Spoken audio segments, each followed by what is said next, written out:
2027 ළමයි. ඔයාලට දැන් කෙමිස්ට්‍රි පළවෙනි පාඩමේ දෙවෙනි පාඩමේ දෙකම ඉවර වෙලා ඇති. එතකොට මේ දවස්වල තුන්වෙනි පාඩම යනවා. දැන් අපේ ක්ලාස් එකේ වුණා තුන්වෙනි පාඩමේ 50% වගේ දැන් කරලි වෙලා මේ වෙද්දි. හරි. අපි දැන් පළවෙනි පාඩමේ දෙවෙනි පාඩමේ දන්නවනේ. අපි බලමු 2025. ඒ කියන්නේ මේ සැරේ A level පේපරේ ඔයාලට කරන්න පුළුවන් ප්‍රශ්න මොනවාද කියලා. අපි 2025 පළවෙනි ප්‍රශ්නේ ගමුකෝ.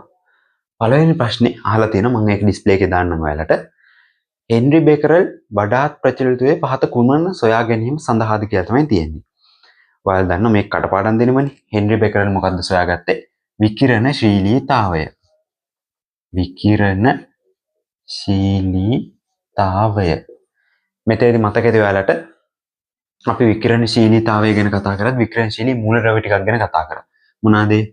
යුරේනියම්, තෝරියම්, රේඩියම් වගේ විකිරණශීලී මූලද්‍රව්‍ය ටිකක් ගැන කතා කරා. ඊට පස්සේ මේ වගේ ඇල්ෆා කිරණ, බීටා කිරණ, ගාමා කිරණ විමෝචනය වෙන විදිය ගැන කතා කරා. ඊට පස්සේ ඒක පාවිච්චි කරලා රත්තරන් පට්ට පරීක්ෂාව ගැන කතා කරා.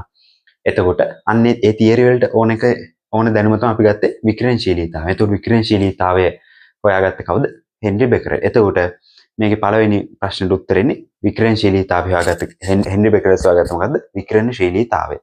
ඊට අමතරව මේකේ තියෙනවා පදාර්ථයේ අංශමය සහ තරංගමය ස්වභාවය. පදාර්ථයේ අංශමය තරංගමය ස්වභාවය. ඕක ගැන මොකෙන්ද ආවේ? ඩී බ්‍රෝග්ලිගේ අර අපි සමීකරණයක් හැම උත්පන්න කරගෙන අයින්ස්ටයින් සමීකරණේ ප්ලාන්ක් නියතයට අදාළ සමීකරණේ පාවිච්චි කළා. එතකොට අංශමය සහ තරංගමය ගුණ ගැන හොයාගත්තා ඩී බ්‍රෝග්ලි. එතකොට X කිරණ මං කිව්වා X කිරණ හොයාගත්තේ කවුද? රොන්ජන් කියන විද්‍යාඥයා. ඊට පස්සේ තියෙනවා න්‍යෂ්ටීය ව්‍යුහය. න්‍යෂ්ටීය ව්‍යුහය අපි වඩාත්ම සාර්ථක න්‍යෂ්ටීය ව්‍යුහය මොකද්ද? Niels bore ආකෘතියනේ. එතකොට රදර්ෆර්ඩ්ගේ නීල්ස් බෝර් එකතු වෙලා තමයි ගත්තේ. ඊට පස්සේ තියෙනවා නියුට්‍රෝනි. නියුට්‍රෝනි හොයාගත්තේ කවුද? ජේම්ස් චැඩ්වික් කියන විද්‍යාඥයා. හරි.